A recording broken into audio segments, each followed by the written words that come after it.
I'm Andrew Suwing. I'm a guitarist, singer, drummer, and songwriter, and I'm from Belmont, Massachusetts. I would describe it as black rock music. I was talking to my friends, and for a while I used the label blues, but a lot of my friends who are my age, my peers, they don't understand what blues is, and they think of it as something their grandparents listened to. And so there are certainly elements of it. There are elements of jazz, there are elements of soul and funk and R&B, but I think black rock music encompasses the sort of modern aspect of it. My role as an artist is as much as a storyteller as it is as a musician. It seems like a lot of people right now have forgotten our history, and my job is to bring our history and what we know of it back into the modern consciousness. Being a musician sort of allows me to achieve a state of flow. It happens sometimes when I'm playing, maybe only for a couple minutes a show usually, but there's that moment where everything is just locked together, you're in a conversation with other musicians. That moment to me is just priceless. My family friend got me a red ukulele when I was about 2 years old, and I would not put it down, and eventually I got a guitar about a year later, and I was still too small to play it, but I would not put it down, and eventually I started taking lessons at about 5, and it just snowballed from there. I played every single day. I was constantly listening to music, and I picked up drums and vocals and started writing my own songs. It took a while.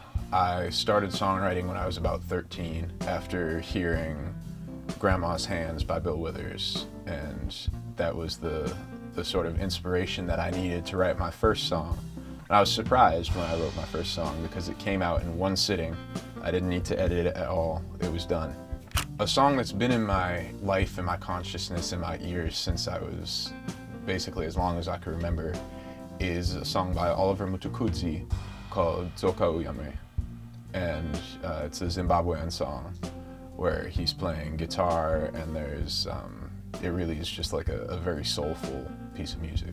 Stevie Wonder's album Talking Book has been really big in my artistic development. I think mainly because it is very much an early example of Afrofuturism, where he is making black music and he is innovating and he is creating something that is reflective of being black in America and that experience, but also is not confining himself to any past or future that has been laid out for him.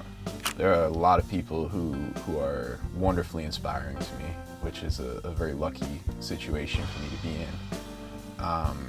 I think currently I look a lot at the Soulquarians records, so D'Angelo and his album Voodoo, Erykah Badu and Mama's Gun, those are the big ones for me. Just really some artistic high points. The title of the song was 17. In school, I had read Claudia Rankine's book, Citizen, where she mentions Trayvon Martin and the situation that that unfortunately took his life.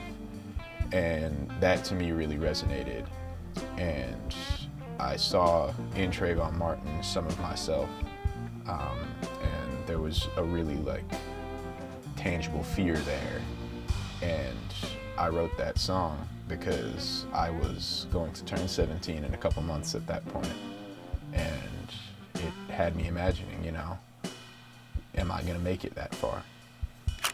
I think the first line, everything that we see on the news is a tragedy, that to me is sort of encompassing of the moment that we're in, where it's so easy with the internet and its prevalence in our life to become enveloped in just a world of every bad thing that's happening right now.